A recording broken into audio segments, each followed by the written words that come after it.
ఇప్పుడు చూడబోయే సైట్ వచ్చేసి 22 గుంటల సైట్ అండి. ఇది నంగనూరు మండలానికి ఒక 6 నుంచి 7 కిలోమీటర్ల డిస్టెన్స్ లో ఉంటుందండి. మనకు జేబీఎస్ నుంచి వచ్చేసి ఒక 90 కిలోమీటర్ల దూరంలో ఉంటుందండి. షామర్పేట నుంచి వచ్చేసి 70 కిలోమీటర్ల దూరంలో మనం ఈ సైట్ కి చేరుకోవచ్చు. మనం దుద్దడ ఎక్స్ రోడ్ టోల్ గేట్ నుంచి ఒక 12 కిలోమీటర్ల దూరంలో మనకు మొత్తం డాంబర్ రోడ్ నుంచి మనకు సైట్ కి చేరుకోవచ్చు అండి. మనం ఇప్పుడు సైట్ లోకి వెళ్తాం.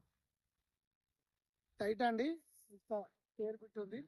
ఇది మనకు గుడికి దగ్గర ఉంది కాబట్టి farm house and guest house recent purpose చిన్న చిన్న బడ్జెట్ లో మన కస్టమర్స్ ఎవరైతే కావాలనుకుంటారో మనకు మంచి సూటబుల్ అండి. చాలా తక్కువ ధరలో 22 గుంటలు అద్దె ఎకరానికి ఒక 2 గుంటలు ఎక్కువనే ఉంటుందండి. మనకు తక్కువ రేట్లో గుంటకు 80,000 చొప్పున చెప్పడం జరుగుతూ ఉంది. నాన్ నెగోషియేషన్ ఉంటుందండి. మంచి సైటు, రోడ్ కూడా చాలా దగ్గర ఉంటుంది. బీట్ రోడ్ మనకు కనిపిస్తుంది. అక్కడ హైట్ ఉంది చూడండి, అక్కడి నుంచే మనము ఈ సైడ్ దగ్గరికి రావచ్చు. ఇది మనకు వచ్చేసి రెడ్డిస్ ప్రాపర్టీ అండి.